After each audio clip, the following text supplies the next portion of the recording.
ជំរាបសួរបងប្អូនអរគ្នាចឹងនេះខ្ញុំចង់មកនិយាយអំពីសារតកាន់យុវវ័យចំពោះទី32ដែលតាក់ទងជាមួយនឹងការលូតលាស់នៅក្នុងព្រះអង្គម្ចាស់តើយើងរកគ្នាលូតលាស់ក្នុងព្រះអង្គម្ចាស់ដោយរបៀបណា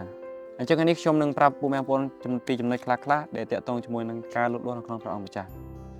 មុននឹងយើងចូលទៅដល់ចំណុចទាំងប៉ុន្មានហ្នឹងចូលយើងមើលទៅក្នុងព្រះគម្ពីរពេត្រុសទី2ចំពុក3ខ18ទាំងអស់គ្នា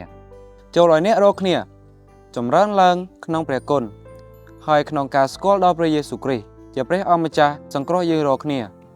សូមឲ្យទ្រង់បានសេរីល្អនៅជាប់ឥឡូវនេះ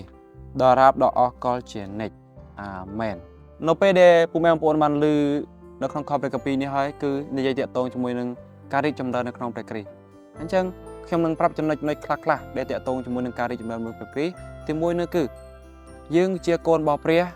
គឺយើងត្រូវការបំពេញនៅកិច្ចការងាររបស់ព្រះទើបយើងនឹងទទួលបាននៅការរីកចម្រើនជាមួយនឹងព្រះអង្គ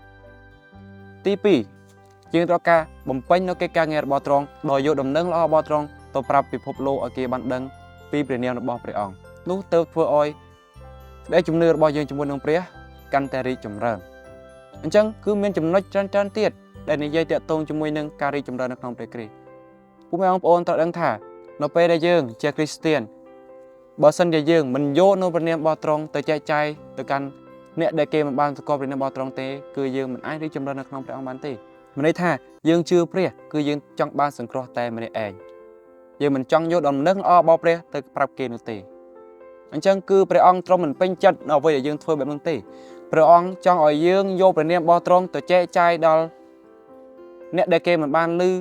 ក៏អ្នកដែលគេមិនបានដឹងពីព្រះបន្ទូលរបស់ទ្រង់ដើម្បីឲ្យគេបានកែប្រែនៅចិត្តរបស់គេឲ្យគេបានទទួលនូវសេចក្តីសង្គ្រោះដូចជាយើងរកគ្នាផងដែរអញ្ចឹងហើយទៅធ្វើឲ្យការរីកចម្រើនរបស់យើងជាមួយនឹងព្រះគ្រីស្ទគឺកាន់តែកើតឡើងផងដែរ